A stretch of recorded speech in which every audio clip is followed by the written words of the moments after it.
আমাৰ মানুহবোৰৰ এটা ডাঙৰ প্ৰব্লেম কি জানে? মানুহ জীয়াই থাকোঁতে মানুহে মানুহক গুৰুত্ব নিদিয়ে। মানুহ যেতিয়া মৰি যায় তেতিয়া গুৰুত্ব পায়। মানুহ জীয়াই থাকোঁতে বদনাম গায়, মানুহ মৰি গ'লে সন্মান পায়। এইখনেই সমাজ, এইখনেই এনেকুৱা মানুহৰ মাজতে আমি জীয়াই আছোঁ। এতিয়া বুঢ়া মানুহ এজন যেতিয়া বয়সস্থ হৈ পিনে ঘৰতে ধৰক একো কৰিব নোৱাৰে, বিচনাত পৰি থাকে, তেতিয়া পুতেক বোৱাৰীয়েকে গালি পাৰে, কেতিয়ানো মৰিব, কেতিয়ানো মৰিব। হয়নে নহয়? গালি পাওঁতে পাওঁতে পাওঁতে যেতিয়া মৰি যায়, তাৰপিছত আমাৰ দেউতা বহুত ভাল আছিলে। এয়া জুবিন দা জীয়াই থাকোঁতেও মানুহে মদাহী কিবা কিবি ঢেৰ কৈছিলে। এতিয়া আমিনো কোনে গম পাইছোঁ? জুবিন দাক ভাল পায় বুলি জানো ইমান মানুহে, কিন্তু ইমান বেছি মানুহে ভাল পায় বুলি জনা নাছিলোঁ। জুবিন দাৰ মৃত্যুৰ লগে লগে কেইজনমান ল'ৰাৰো মৃত্যু হৈ গ'ল। তাহাঁতি মানে কিমান ভাল পায় চাওকচোন, তাৰে প্ৰমাণ মানে দি থৈ গ'ল। জন্ম মৃত্যু বিবাহ কোনেও নাজানে বোলে। ঠিক তেনেকৈ জুবিন দাৰ মৃত্যুও যে এনেকৈ আছিলে আমিও নাজানো। মৃত্যু হ'ব লগা আছিলে, হৈ গ'ল। সেইটোত আমাৰ অসমবাসীয়ে নহয়, গোটেই ভাৰতৰ মানুহে দুখ পাইছে।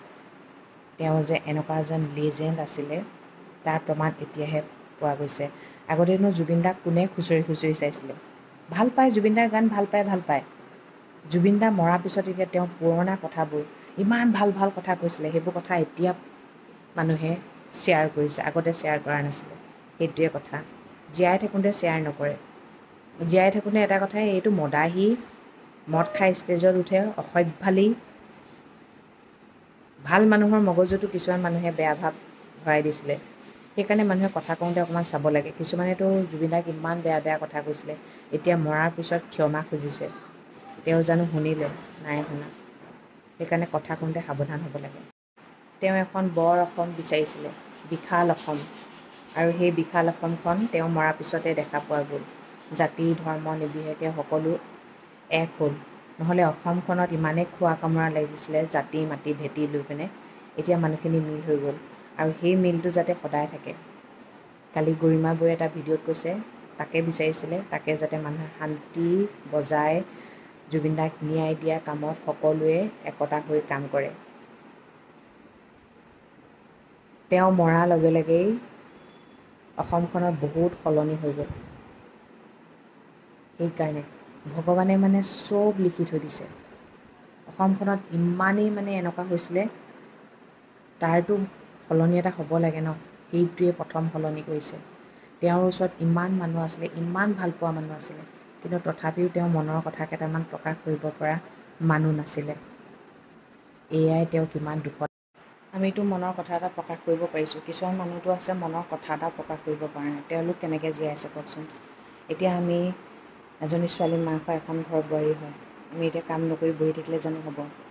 কিছুমান বোৱাৰীয়ে চাগে গালিও খাইছে, তোৰ মতা আছিলে নি বুলি, গম পাইছেনে? সেইকাৰণে নিজৰ কামখিনি নিজে কৰিয়ে থাকিব লাগিব। কিন্তু দুখটোতো লাগি আছে, দুখখিনি কোনেও বুজি নাপায়। এতিয়া এটা কথা কওঁ, মোৰ এতিয়া কিমান দুখ লাগি আছে আপোনালোকে বুজি পাইছে জানো? আপোনালোকৰ কিমান দুখ লাগি আছে মই বুজি পাইছোঁ জানো? কোনেও কাৰো দুখ বুজি নাপায়। মুঠতে আমি পাইছেনে, নিজৰ দুখ সুখবোৰ লগতে ৰাখি জীয়াই যাব লাগিব। কাৰণ কেলৈ আমি জীয়াই থকা মানুহকেইটাকতো মাৰিব নোৱাৰোঁ ন? সেইকাৰণে চলি যাবই লাগিব। তাতকৈ ডাঙৰ কথা, গৰিমা বৌ কেনেকৈ আছে চাওকচোন, কেনেকৈ আছে। তেওঁ মানুহজন কেনেকৈ ঢুকালে আজিলৈকে সেইটোকে বুজি পোৱা নাই। গৰিমা বৌতো তেওঁৰ ৱাইফ হয়, তেওঁৱেই গম পোৱা নাই প্ৰকৃত ৰহস্যটো কি। তেনেহ'লে তেওঁৰ অন্তৰত কেনেকুৱা কি ভাৱ হৈ থাকিব পাৰে চাওকচোন। আমাৰতো ওচৰত এতিয়া নিজৰ মানুহজন আছে, নিজৰ ছোৱালী আছে, নিজৰ ঘৰখন আছে, তেওঁতো সকলো উজাৰ খাই গ'ল, তেওঁলোকৰ ল'ৰা ছোৱালীও নাই, তেওঁ কেনেকৈ আছে? সেইকাৰণে সকলো ষ্ট্ৰং হ'ব লাগিব, তেওঁৰ কাষত সকলো থিয় হ'ব লাগিব, জুবিন দাক ন্যায় দিব লাগিব। দুখবোৰ এটা ছাইডে থ'ব লাগিব। দুখবোৰত যদি ধৰি থাকে নহয়, দুখবোৰ লৈ থাকিলে কিন্তু কাম আগবাঢ়িব নোৱাৰিব। দুখে কেতিয়াও আপোনাক আগবাঢ়িব নিদিয়ে। ষ্ট্ৰং হ'ব লাগিব, ষ্ট্ৰং, গম পাইছেনে? সেয়া বিহু প্ৰগ্ৰেম চাবলৈ গ'লে দেখোন সেই চকীদাৰকেইটা লগত থকা সেই মেনেজাৰ চকীদাৰকেইটাই দেখোন মানুহক ওচৰলৈ যাব নিদিয়ে, কিজানি মানুহকেইটাই মাৰি পেলায়। সেই সাগৰত গৈ এৰি দিলে যে, লোভে। চেঞ্জ এটা আহিব লাগে নহয়, ইমানেই পইচা খালে তাহাঁতি, তাহাঁতক চেঞ্জ এটা আহিব লাগে যে, সেইকাৰণে এনেকুৱা হৈ গৈছে, গম পাইছে? বহুতৰ মুখা খোল খাইছে, খোল খাবই লাগিব। নহ'লে সেইগালক ভগৱান ভগৱান বুলি যিটো সন্মান পাই আছিলে এতিয়া সিদ্ধাৰ্থ শৰ্মা, সি এতিয়া সেই সন্মান পাবনে? তাক ভৰিৰ তলৰ ধূলি বুলিও তাক গণ্য নকৰিব মানুহে, গছকি গছকি মাৰিব। বেছি ওপৰলৈ উঠিব দিব নোৱাৰে, ভগৱানো সহ্য নহয় মানে। সেইকাৰণে ইমানতে সেইটো কৰি দিলে, কিন্তু ভাল মানুহ এজনক লৈ গ'ল, গম পাইছেনে? অসমৰ এটা ভাল সম্পদ লৈ গুচি গ'ল। সকলোৰে মানে এনেকুৱা হৈছে ঘৰবোৰ জাৰি গুচি গ'ল, এনেকুৱা টাইপৰ হৈছে। তাৰ ফল ভগৱানে দিবই। কি ক'ম ভাবি নাপাওঁ মানে, বহুত কথা মনত সোমাই থাকে। কাক ক'ম, কোনে শুনিব? পগলা বুলি ক'ব। পগলা বুলিতো নিজৰ কথা শুনিব মন নাযায় ন? পগলাই হয়, জুবিন পগলা। ভগৱানৰ লীলা অপৰম্পাৰ। তাতে চিনেমাখনৰ নাম কি দি থৈ গ'ল? ৰৈ ৰৈ বিনালে। 30 অক্টোবৰত চাবলৈ যাব, ৰৈ ৰৈ কান্দিব লাগিব। কেনেকুৱা চাওকচোন, কেনেকুৱা তেওঁ গোৱা প্ৰতিটো গান তেওঁৰ লগত সন্নিৱিষ্ট, হয়নে? তেওঁৰ ভৱিষ্যতটো তেওঁ নিজে লিখি থৈ গ'ল, আমি মাত্ৰ চাইহে আছোঁ।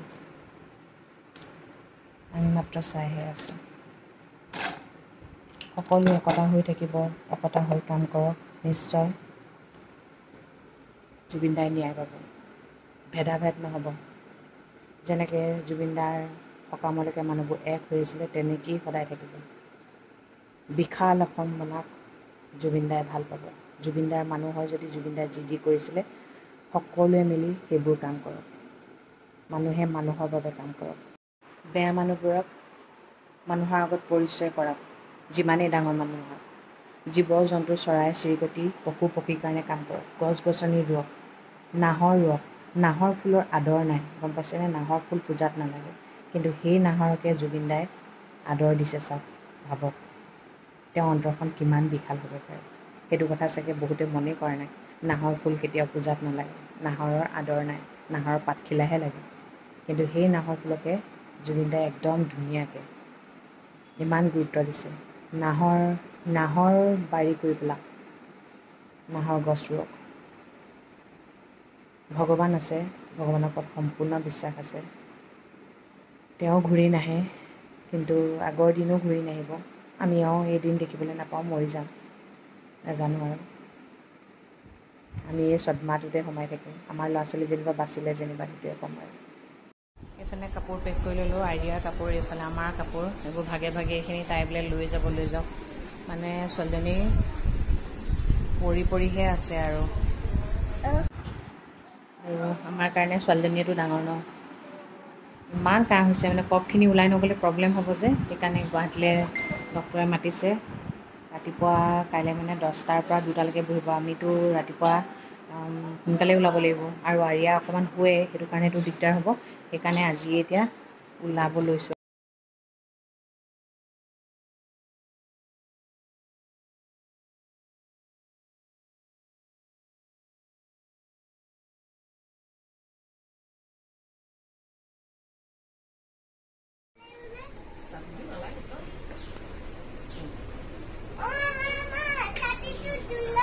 কিয় ছাতি?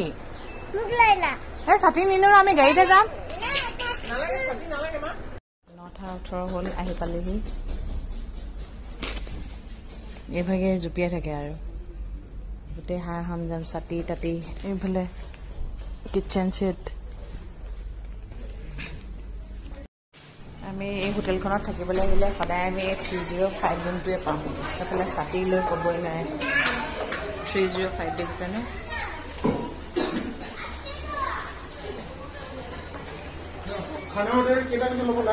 পালেহি। এইফালে ফ্ৰেছ হৈ ল'লোঁ। এইফালে ৰাতি হোৱাৰ লগে লগে আকৌ মানুহৰ কাহবোৰ বেছি হয় যে, ৰেড কালাৰডাল এই কাহ বহুত হৈছে। কফবোৰ মানে উলিয়াব জনা নাই যে। ল'ৰা ছোৱালী বেমাৰ হ'লে যে মাক দেউতাকৰ সঁচাকৈ অৱস্থা নাইকিয়া হয় ন।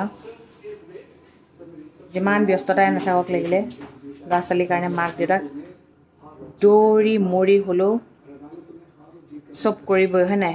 সেই ল'ৰা ছোৱালী ডাঙৰ হৈ যদি মাক দেউতাকক নাচায়, ইমান দুখ লাগিব চাওক। বহুত কাহ হৈছে ছোৱালীজনী। মন চনবোৰ ভাল নাই, তাতে আকৌ ছোৱালী গা বেয়া হৈছে, নাহিলেও নহয়। আমি আকৌ আৰিয়াৰ মানে একোৱে আমি তেজপুৰত নেদেখাওঁ, চব গুৱাহাটীতে দেখাওঁ প্ৰতীক্ষাত। সেইটো কাৰণে গুৱাহাটীয়ে লৈ আহিছোঁ আৰু। তাই সুখত থকা মানে আমি সুখত থকা ন, মনটো একেবাৰে ভাল লগা নাই, কফ পূৰা জমা হৈ গৈছে, একেবাৰে মন চনবোৰ ভাল লগা নাই। গুৱাহাটীলৈ আজিকালি আহি পেলাই একদম ভালেই নলগা হ'ল জুবিন দা ঢুকোৱাৰ পৰা। আগতেও লগ পোৱা নাই, এতিয়াও লগ পোৱা নাই, তথাপিও মানে কিবা এটা মনটো ভাল লগা নাই মানে। এটা কথা শেষত কওঁ, মানুহ জীয়াই থাকোঁতে সন্মান কৰিবলৈ শিকক, মানুহ মৰাৰ পিছত সন্মান দি লাভ নাই, জীয়াই থাকোঁতে সন্মান দিবলৈ শিকক। জীয়াই থাকোঁতে বদনাম আৰু মৰাৰ পিছত সন্মান দি লাভ নাই। তেওঁ যে ভাল মানুহ জীয়াই থাকোঁতে জানি যাওক না, জীয়াই থাকোঁতে অন্তৰত দুখ দি পিছত সুখ দি লাভ নাই, সেইটোৱে কথা। মানুহবোৰ তেনেকুৱাই। ভাল গুণ গাবলৈ মানুহৰ মুখখন মেল নাখায়, কিন্তু বেয়া গুণ গাবলৈ আপোনাৰ মুখখন নেমেলিবি বুলি ক'লেও মেলি দিব। আজিৰ দিনত মানুহবোৰ এনেকুৱা। প্ৰশংসা কৰা মানুহ পাইছে জানো? প্ৰশংসা নকৰা মানুহ নাই নহয়। প্ৰশংসা কৰিব টাইমত মুখখন তলা লাগি থাকে।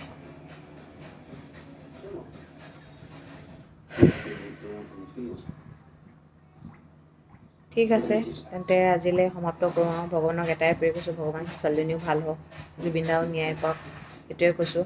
আৰু আপোনালোকে যিমান পাৰে জুবিন দাৰ এইবোৰ ভিডিঅ'বোৰ দি নাথাকিব, কাৰণ কেলৈ আমিও জীয়াই থাকিব লাগে। এইবোৰ চাওঁতে মানে মূৰৰ বিকৃতি ঘটি গৈছেগৈ মানে। মন মগজু ভাল হৈ থকা নাই, এইবোৰক চাই থাকোঁতে মোক তাকে মানুহজনে কৈছে, ইমানকৈ চাই নাথাকিবা, এইবোৰ চাই থাকিলে পাগল হৈ যাবা। সঁচাকৈ পাগল হ'বলৈ বেছি দিন নাই আৰু। আপোনালোকে এইবোৰ শ্বেয়াৰ কৰি নাথাকিব। আগতে শ্বেয়াৰ কৰিছিলে জানো? নাই কৰা নহয়। এতিয়া বিচাৰি বিচাৰি শ্বেয়াৰ কৰিছে। তেওঁ ভাল বুলি আমি জানো, আমাক বেয়া বুলি ক'লেও আমি বেয়া বুলি নাভাবোঁ, ভাল। ঠিক আছে তেন্তে আজিলৈ সমাপ্ত কৰিছোঁ আৰু দেই। কাইলৈ ৰাতিপুৱা সোনকালে ডক্টৰক দেখাব লাগিব, 10টাৰ পৰা 2টা বজালৈকে বোলে ডক্টৰ বহিব, কাৰণ কেলৈ ঘৰৰ পৰা আহোঁতে আহিলেও আমি নাপাওঁহি মানে, সেইটো কাৰণে আজি গুৱাহাটীত থাকিব লগা হৈছে। আজিলৈ সমাপ্ত কৰিছোঁ। সদায় কোৱাদৰে কওঁ, ভগৱানে সকলোৰে মংগল কৰক, সকলো সদায় ভালে থাকক। Good night.